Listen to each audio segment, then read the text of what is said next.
I'm beginning to think that there simply can't be a sandbox video game that really captures the varied vastness of space. Way back in 2008, Spore tried their hand at it, but it became less of a space sandbox and more of a checklist of tasks, mostly involving beaming up people's fan art.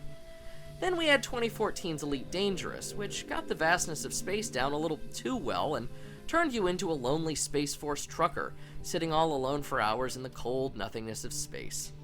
Of course, we had No Man's Sky, which, do I even need to remind everyone of that travesty in 2016 that they're still trying to atone for with patches like Beyond just last year in 2019? And now we have Surviving Titan, made by indie developer Dynamic Zero, who also made a similar space adventure game, The Moon Awaits, just a few years back in 2018. And in playing both The Moon Awaits and Surviving Titan, I feel like Surviving Titan is the hardcore DLC bonus pack that The Moon Awaits really didn't need. In Surviving Titan, you are plucky astronaut, insert name here, man or woman of intrigue. Your spaceship is blown up for reasons unknown, but luckily for you, your escape pod has brought you down to the surface of the titular Titan, one assumes, leaving you unconscious, concussed, and conveniently stricken with amnesia in your revitalizing chamber. Your equally plucky survivor, helper, and rescue droid, or Shard, wakes you up from your chamber, tells you it's time to survive, and away we go, game ahoy!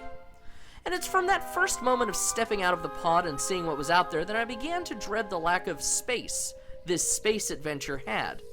One of the first monsters that ran up and tried to murder me was a scorpion. Sure, I thought, space scorpions. Maybe here on Titan they're the apex predator with their stingers and their exoskeletons.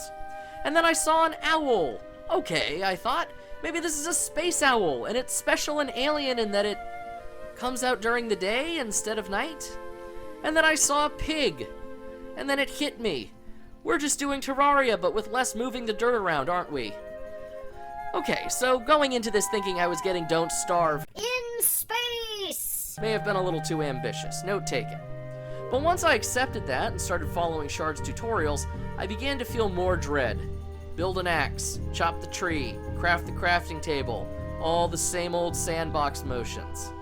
And after I crafted my pickaxe, I felt ready. I got the system, I know how we're doing things, time to go pickaxe the space pig. But Shard wasn't done with me. He refused to take the training wheels off the bicycle and let go of the back of my seat, all while snarking at me for doing the tasks he was forcing me to do. And so eventually I just gave up on the little floating asshole and set off on my own. I actually started to find some fun in No Man's Terraria, picking up space wood, mining space coal, harvesting space wheat. And then I ran out of space. And so I made my way back to camp, looking for something I could craft or make that would let me store all of my crafting supplies, maybe a space backpack or a space chest. And after I kept looking and found nothing but my tiny little survival chest in my escape pod, I truly began to dread the other lack of space this space adventure had.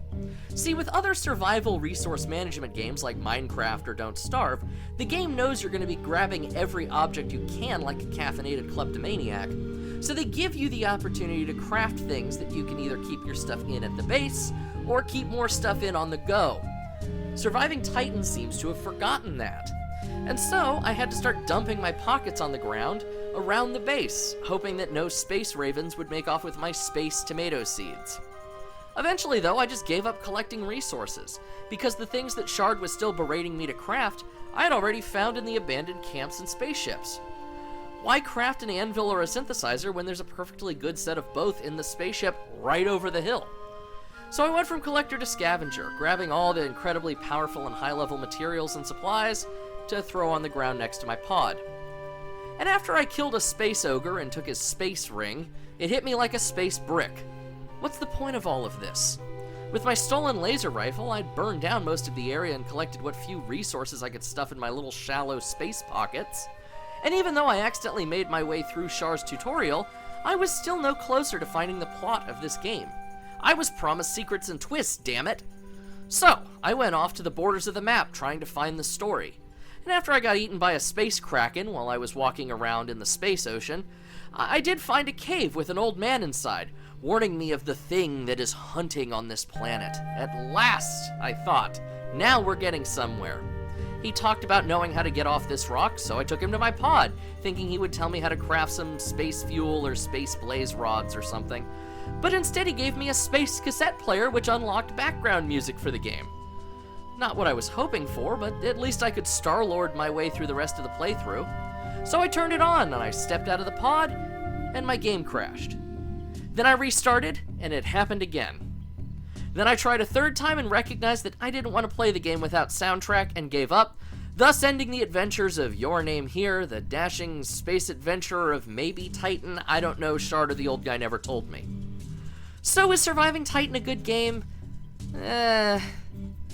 With the crashes, the lack of plot hooks, the needlessly tacked on survival mechanics like hunger and thirst, the lack of resource storage, I'd just say play The Moon Awaits instead. You get all the exploration and discovery elements, but with better combat, more planets, and even that little shit Shard and all his lovely quips. Surviving Titan just doesn't give me the space survival sandbox that I crave, and even when it would get close to delivering it, the glitches and the bugs took me out of the experience. Perhaps one day we'll get that perfect space sandbox game. Unfortunately, Surviving Titan is not yet. I'm grading it a solid 2 out of 10 just for the indie charm it brings to the table. See me after class, Dynamic Zero. I know you can do better than this.